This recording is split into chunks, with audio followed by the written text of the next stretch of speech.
Hey everybody, Unstable Gamer here. Today we're going to be taking a look at the newest dev update that came out yesterday. But first, if you're just finding my channel and you want to stay up to date on everything Marvel Strike Force and other gaming news, then hit that subscribe button, click the bell to stay up to date with all the newest videos. And with that, let's go ahead and take a look at this. So we had an update last week and they said that they would get to us by the 31st. So I've been looking forward to this one. So gonna go and pull out a few things from this newest dev update. To be really honest with you, I'm excited. It really does seem like they're listening. If you take a look at the offers, if you take a look at the communications that they're putting out, if you take a look at the September login calendar, we got Power Cores back. We'll go over that here real quick.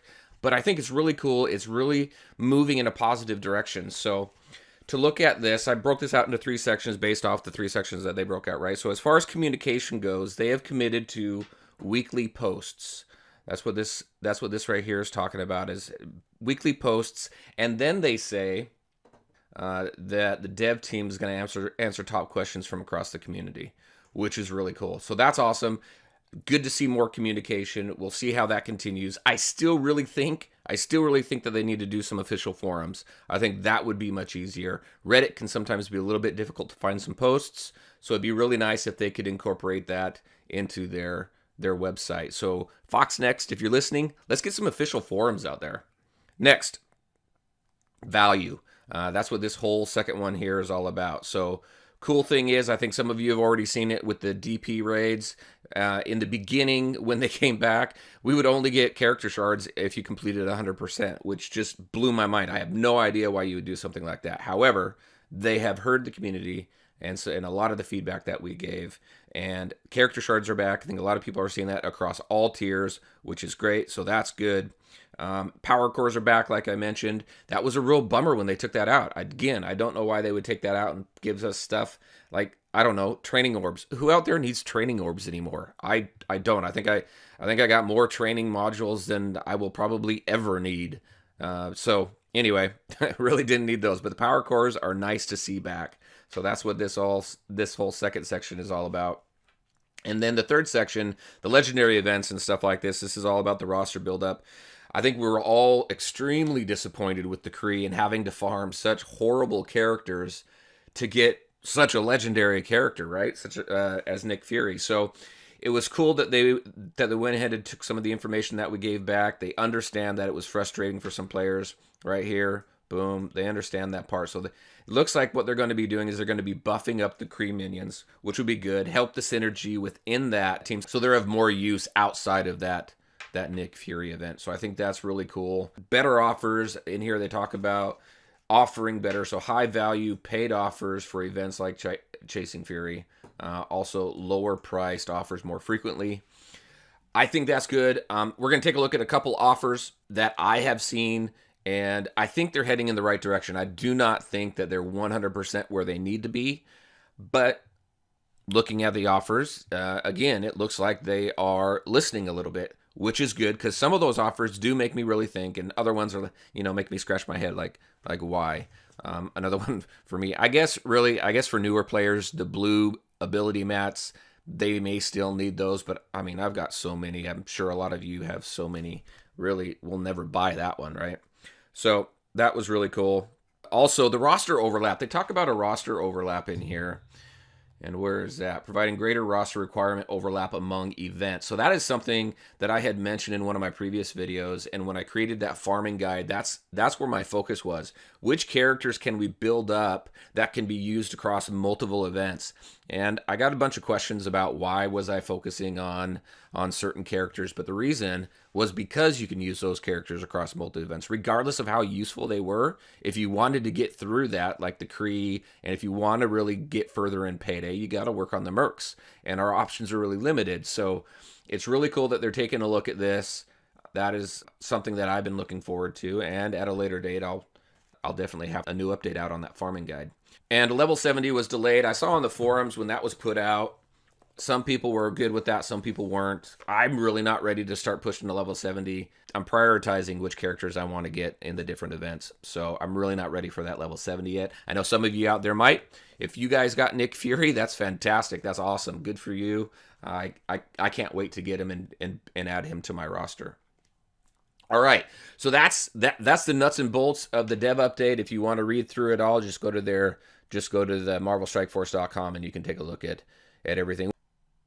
All right, and I think everybody's seen this. If you haven't, this is pretty cool. It looks like Mohawk Storm is coming. This was a picture that was on Marvel Strike Force's Instagram, so that seems really cool. This talks about her kit just a little bit. We have an event coming up called Eye of the Storm. Looks like she's a controller, and she generates stacking charges of her basic ability, Shocking Blow, and can expend them through either her special or her ultimate abilities. And it looks like she's going to be more of a raid character, which is something that I think is really cool. It seems to me that a lot of the characters that we've been seeing recently are more geared towards PvP, more towards Blitz or Arena. So it's really cool that we get a character that seems to be more focused on raids. Also, Ultron is in the shop. That was mentioned last time for an overhaul. Says he's going to be considerably more powerful when he becomes available, and that he's going to be tied to this new upcoming game mode. He says that this provides extreme challenges for high-level squads, and the intent really is that this is going to be a long-term challenge to late-game players. So they warn us not to get discouraged if it's unbeatable when we first jump into it. He says the Dark Dimension will be waiting for you. So I think it's going to be really cool. I'm curious to see kind of what that is all about and really tackle it and figure out how we're going to be able to beat it. Also, they talk about needing more power in order to get through this, and we're going to be able to power a number of ways to advance our characters, right? Including level 70 content, which we know that they delayed a little bit, but it's not going to be delayed too long, I don't think. So really start working on your raid teams and your characters, right? Alliance leveling, I think that's really cool. Be able to level your alliance and maybe unlock certain perks, certain alliance specific gear or something like that, I think would be really cool as well.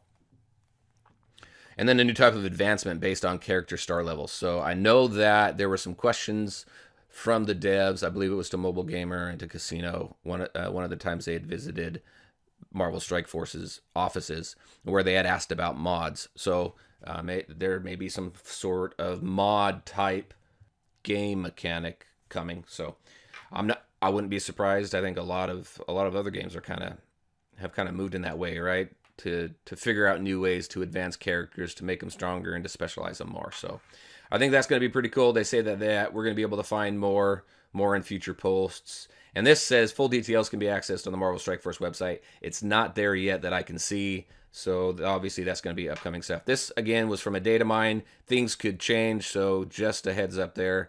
But I think it's really cool. Stormcoming is going to be really neat. And we can see where we go in October with this whole Mutant Origins event. All right, now what we're going to do is we're going to take a look at a couple offers. The devs were talking about more value with their offer. So let's go ahead and let's take a look at what they got. A few things came out that I thought was pretty interesting. This one is interesting. $20 for 100 purple. Says get over 50% off when you buy now. So that means originally this was a $40 offer, which I would say is completely not worth it. $20 for 100. If you need 100 or 200 of these things in order to level up your character, you run a couple raids over the course of a few days, and you have this already. So you put in a little bit of effort into your raids, and you're going to hit 100 in 2 to 3 days. I don't think the $20 is worth it. And then this is one of the offers I was talking about, 125 of the blue. Some people may think it's worth it with the $10, but not for me. We got the Winter Soldier offer here for $20 for 45 shards, so $40. $40 you get 90 shards. Again, not something that I really put much thought into. These are becoming quite common whenever you have an event coming up with specific characters. We're seeing 12,000 orbs for character shards. Now with this, I ran just a really quick calculation on this. So 12,000, that's 6 orbs. And if you get really unlucky RNG and you only get, what was it? I think the minimum you could get was what, 3 or 4. So let's just say it's 3. So you got 6 orbs, you got 3 character shards. So you're spending $25 for, what is that? 6 times 3, 18, right? For 18 shards? No. $25 is not worth the 18 shards. So now if you got really good RNG and you're super lucky there, then it may be worth it, but I really don't think it is. And then this one here, this is the Captain America offer for $25 for 55 shards and 2,000 gold orb fragments. So I've said this before, my gold orb fragment luck is horrible. I typically, on average, only get about 90,000 gold. And right now, that doesn't do a whole lot for me. 90,000 doesn't do much for me at all. I really think, though, that they're moving in the right direction. I'm feeling really positive about Fox Next. They're starting to communicate better, which is something that I and others have been complaining about for an extremely long time. I mean, the two main issues that I've had with this game is the communication and then these types of offers. So I'd be interested. What do you think? What do you think about the dev update? What do you think about the direction that the game is going? And what do you think of these offers? I know these offers have got a bad taste in people's mouths for a really long time. But again, I do want to be positive about it because it does look like they're moving in the right direction. So, and that's what I have for you today. If you liked the video, if it was informative, let me know by hitting that like button and sharing your thoughts and questions in the comment section below. Take care, everyone, and we'll talk to you next time.